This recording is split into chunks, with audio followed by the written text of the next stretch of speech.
জনিতাই গৌর হরিবল হরিবল হরিবল। ভাঞ্চা কল্পতরুর্ভ্যশ্চ কৃপা সিন্ধুভ্য এব চ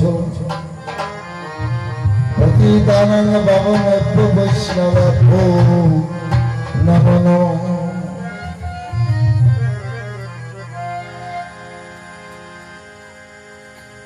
জয় বন্দে ভবানী ভব দুঃখ হারিণী, আমার নবে তরাও হে মুরে। দিন দিকে প্রবল দিনময়ীর বল অধম সুবাস থাকে তোমারে। মাগো তুমি কানে পড়া দিয়া দিয়ে তোমার পদ ছায়া। ইহকালে কিসের ইহকালে পরকালে কিসের ভয় ভাবনা। আসিয়া ভাবের হাতে হাত করে মুঠি রয়েছে বসে ৬ জন বম্বিতে।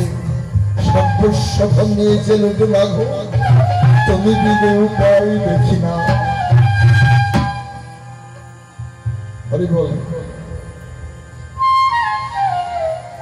শ্রদ্ধাভাজন আজকের এই সভায় আমার মাতৃমণ্ডলী এবং সাধুর বৈষ্ণবগণ,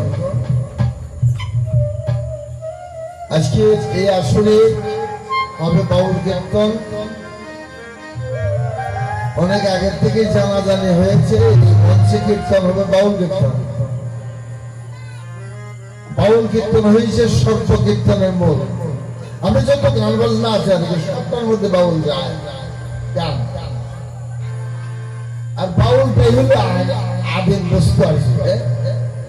দেখা গেল চৈতন্য চরিতামৃতে বাউলের ইয়ে পাওয়া যায় যে প্রভুকে কহিও আমার কোটি নমস্কার, চরণে নিবেদন এই আমার। বাউলকে কহিও গিয়া কহিয়াছে বাউল, বাউলকে কহিও গিয়া হয়েছে মুখে আউল। বাউল যেন হাতে নামি গায়ে চাউল। এটা চৈতন্য চরিতামৃতে আছে, তাই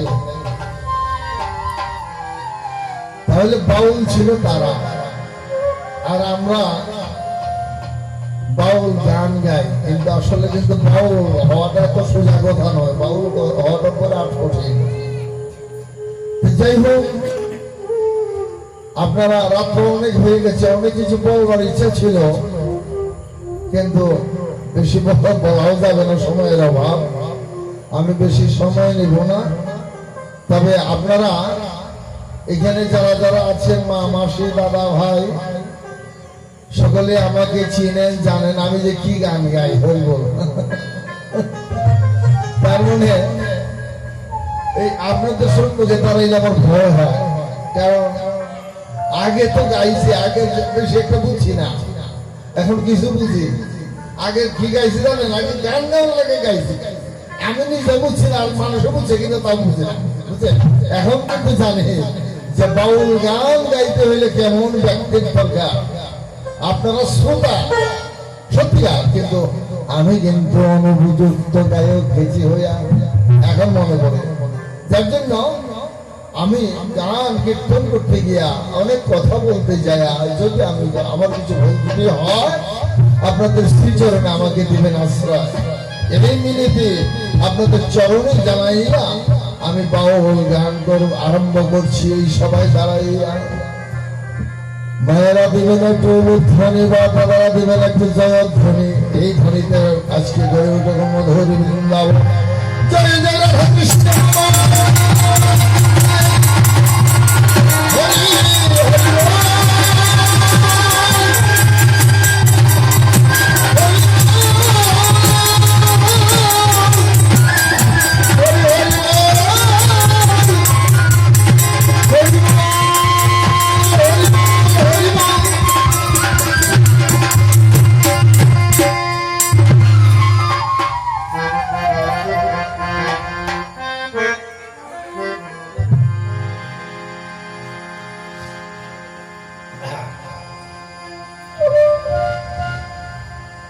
হে দয়াল গৌর হরি, দাও হে তোমার চরণ ছায়া। হে দয়াল গৌর হরি,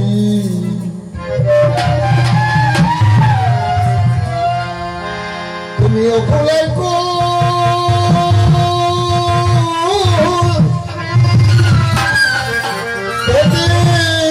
পাব ডাকি তোমার নাম শুনিয়া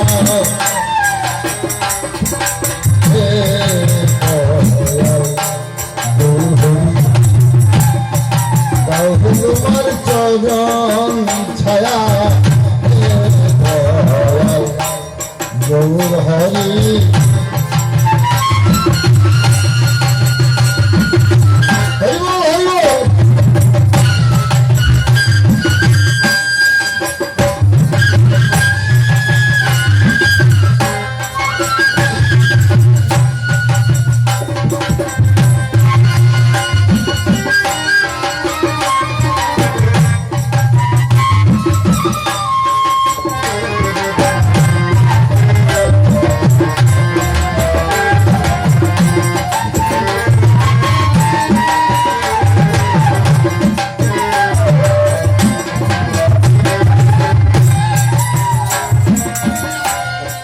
আমার মতো এমন পাবি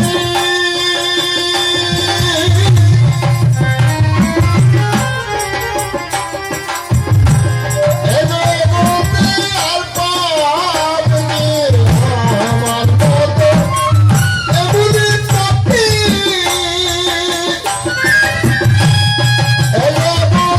আর পাবি অন্ধকারে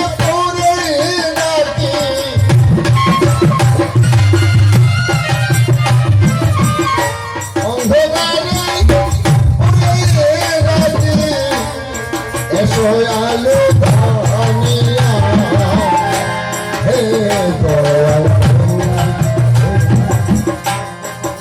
হে তোমার চরণ ছাড়া হে দয়াল হরি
শুনিয়া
মাতা পিতার চরণে বন্দি চরণে পুরিয়া কান্দি, যার কারণে এই দেহের ঘটন।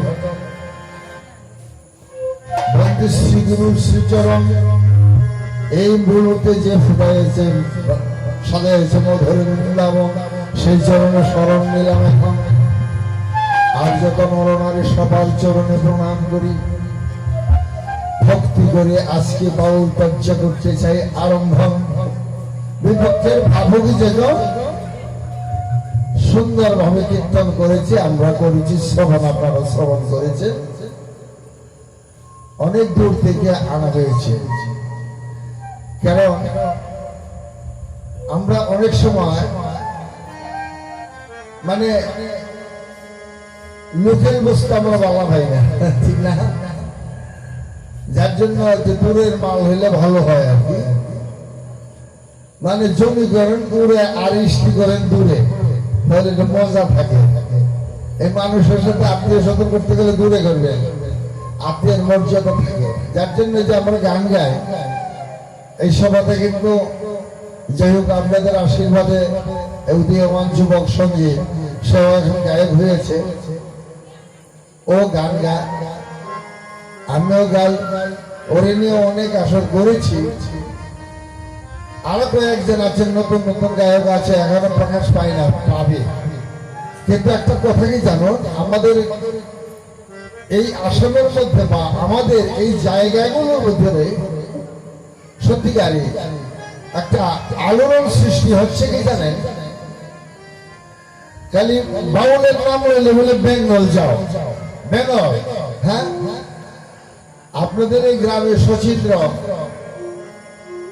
আপনারা চেনা জানা আছে, আসলে বসা আছে, তারা নিয়ে অনেক গান গেয়েছি, অনেক আনন্দ করেছি। কিন্তু দেখা গেল আস্তে আস্তে কিন্তু আমাদের অস্তিত্ব নাই। কারণ এখন মনে মনে চিন্তা করছি, ছোট এই বাড়ি ঘরে এখান থেকে ভেঙে ছুড়ে বা বিক্রি করে পড়ে বেঙ্গল যায়, কিন্তু শান্তি নাই, বুঝছেন? বেঙ্গল বাঙালিতে শান্তি নাই, কিন্তু বাঙালি যার জন্য একটু ভয় ভয় না যাইতাম না।